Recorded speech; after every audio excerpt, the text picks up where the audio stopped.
Imagine walking into a crowded room and feeling like you don't belong. Your mind whispers, "You're not good enough. What if you mess this up? What if they see through you?" Now imagine if, in that very moment, your mind said something else entirely. "You've got this. You belong here. You're enough." That one shift in thinking might sound simple, even cheesy, but it can completely transform your life. And that's exactly what the power of positive thinking is all about. Hello, I am Bharat, and welcome to Audiofybooks, where you will find excellent audio summaries of books in a very easy and interesting way. If you want to learn from new books, do subscribe to the channel. Let's get started with today's book. So let's take a walk, just you and me, and unpack one of the most influential self-help books of the 20th century. Not with lectures or textbook definitions, but with stories, metaphors, and real-life application you can carry into your everyday life. Picture a man named Jim. He's got a decent job, a loving family, but he wakes up each morning dreading the day ahead. Not because anything is wrong, but because his mind is constantly clouded with thoughts like, "I'm not doing enough," or "What if I fail?"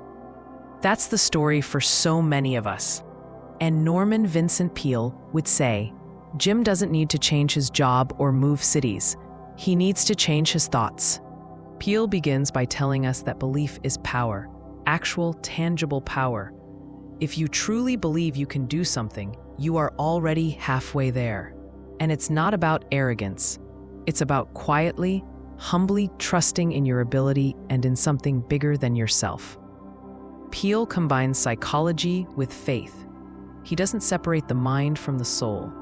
He says belief is a spiritual force just as much as it is mental. There's a story in the book about a businessman who kept failing because he believed he would fail. Everything he touched fell apart, not because he was incompetent, but because he expected things to go wrong.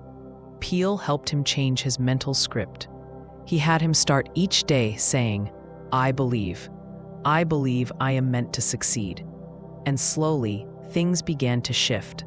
Not because of magic, but because when you expect good things, you start acting in ways that bring them about. Peale isn't saying positive thinking is a magic spell. Life will still throw curveballs, but it's about your inner posture, how you stand mentally and emotionally when life happens. Do you slump in defeat, or do you lean in with hope? You know that inner voice we all have? The one that narrates our day like an invisible sports commentator. Peale teaches us to pay attention to that voice and gently retrain it.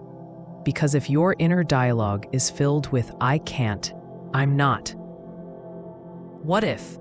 then you're programming your brain to live in fear. But if you change that script to things like, "I've done this before," "I am improving," "one step at a time," suddenly you've got a cheerleader inside your head instead of a critic. He tells us about the power of prayer, not just as a religious act, but as a mental reset. Prayer, meditation, stillness. These are ways to calm the storm inside. He shares how countless people, from businessmen to mothers to students, found peace and strength by regularly connecting with something bigger than themselves.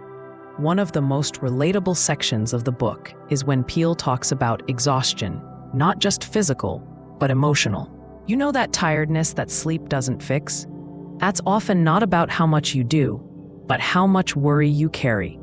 He explains how negative thinking is emotionally draining.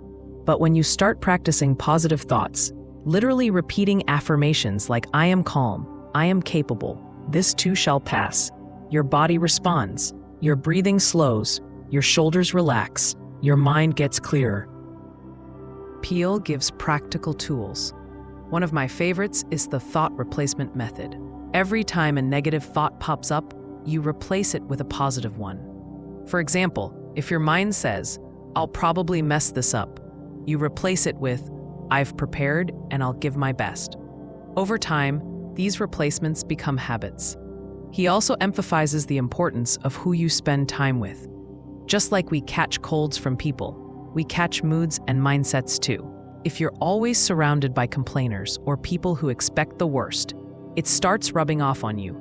Peale says to consciously seek out uplifting, forward-looking people who remind you that life is full of possibilities. There's this deeply human moment in the book where Peale counsels a man on the verge of divorce. The man says, "I don't feel anything for her anymore." Peale gently challenges him, not to fake it, but to start thinking and acting with love again. "Think lovingly, speak lovingly, act lovingly," he says, and slowly the feelings will follow. The heart, after all, responds to intention. It's a beautiful reminder that feelings don't always lead action. Sometimes action leads feelings. He tells stories of veterans struggling with trauma, of young women crushed by self-doubt, of ordinary people feeling trapped by invisible fears. And every time, the cure wasn't external. It was about changing the internal atmosphere, choosing to see light when the room feels dark. And yes, there are critics who say, "Isn't this just wishful thinking?" But Peale would argue, it's constructive thinking. It's not about ignoring problems. It's about facing them with courage rather than fear. It's about equipping your mind with tools instead of leaving it defenseless. One of the most powerful metaphors he uses is the idea of your mind being like a TV screen.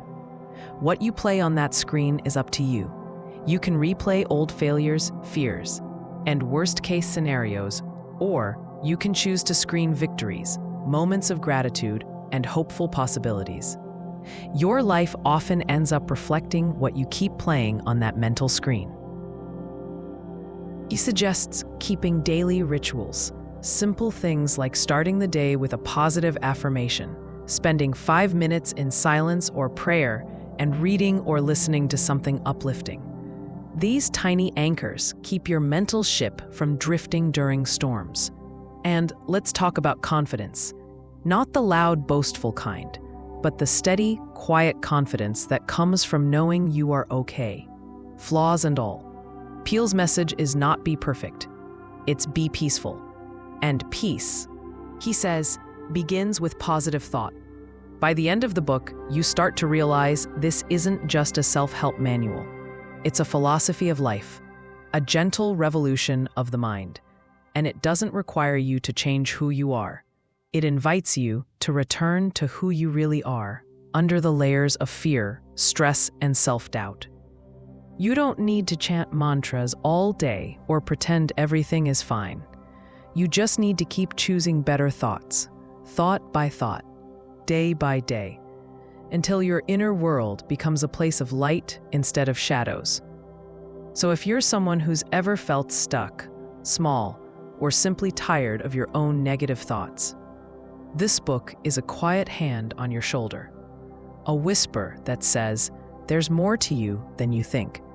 Let's find it together. And as we wrap this up, remember your thoughts are not just thoughts, they're seeds. Plant the good ones, water them daily, and soon you'll be walking in the garden of a life transformed.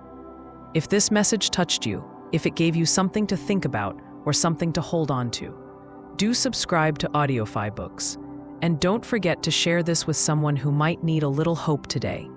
Until next time, keep thinking kind thoughts and speak gently to yourself. You deserve that.